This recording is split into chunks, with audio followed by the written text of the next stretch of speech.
So ano nga ba ang reason kung bakit dinidelete ng buyers and sellers ang kanilang mga account? So unahin natin si buyer. So nag-decide siya sa ibang platform na lang siya mag-order online. Nagustuhan sa other online shop na wala doon sa former na online platform na dati niyang pinag-order. Hindi siya nagustuhan o simple na ayaw na niya, hindi lang niya kailangan. Kaya gusto niyang i-delete yung kanyang account.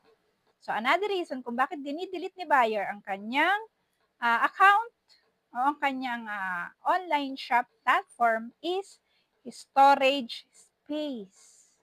Kasi makain nga naman ang isang app lalo na kapag online shop. Siyempre may mga data ka dyan. Lahat ng klase ng information nandiyan dyan na. Isama mo na yung cache. Kapag nagbabrowse ka, siyempre naiipon yan, lalo na kapag ina-update natin ang app, mas lalong tumataas ang bytes niyan. Siyempre, pag nag-update ang isang app, tataas din yung bytes niya. Medyo nako-consume ang space sa cellphone mo kapag updated lagi. Hindi ko naman sinasabing wag i-update ang account. Kasi may mga features siya na dinadagdag. Kasi the more you update, the more na nagdadagdag ka din ng information, tumataas ang bytes niyan. Download ka ng isang platform o online shopping platform, it consume agad 137 megabytes. Yung kagad ang mako-consume sa storage ng cellphone mo. Mataas-taas ang storage space ng cellphone mo, syempre kapag update ka o nag-download ka ng online shopping platform, medyo hindi naman masyadong struggle yan sa cellphone mo kasi mataas nga ang space. Umaabot yan ng 184.7 megabytes.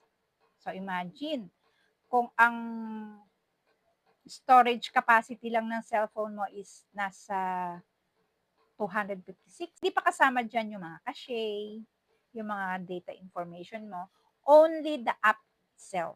Yun lang yun. So, almost 2 gigabytes ang mako-consume ng space. Storage kasi yan. Kaya bumabagal.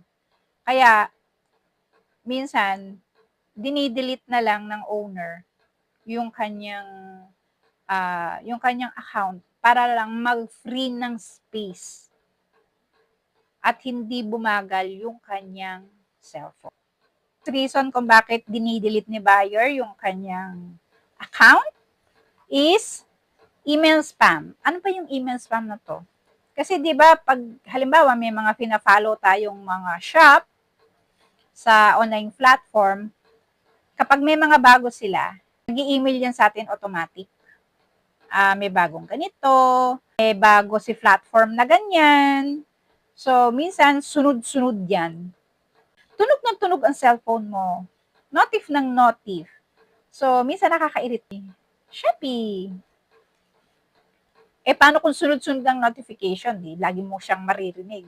So, minsan yung iba naiirita, kaya ang ginagawa na lang nila, dinidelete na lang nila yung account. Pwede mo naman siyang i-mark as spam para hindi na sunod-sunod yung notification sa'yo. Yung mga notification na yan, galing sa mga online platform, pwede mo naman i-unsubscribe yan. Minsan kasi, yung unsubscribe nasa baba, nasa bottom part, pwede mo naman i-click yun. O kaya minsan merong notification doon na if you don't want new notification from this ganito, from this ganon, you can click mute, you can click stop notifying you, yun. Pwede naman ang ganon. O kaya pwede mo siyang i-block. Yung mga news feed na yan. Kasi ako kapag mo ng mga notification, mga emails galing sa platform, block ko kagad, no. Do not notify me.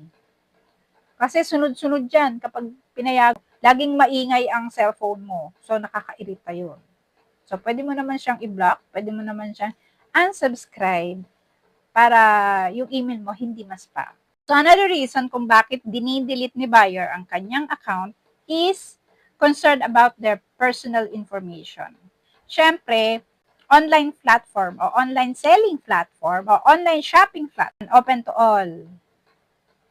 May possibility kasi na ma-hack ang account mo dyan. Lalo na kapag ang password mo is hindi ganun ka-strong. Makalagin ang unauthorized person o unauthorized individual sa iyong account. So, kaya dinidelete din ng buyer ang kanyang account kasi baka mamaya merong suspicious activity na mangyari, may makalagin doon sa account niya. So, makita yung kanyang mga personal information. Ganyan kung bakit dinidelete ng buyer yung kanyang account.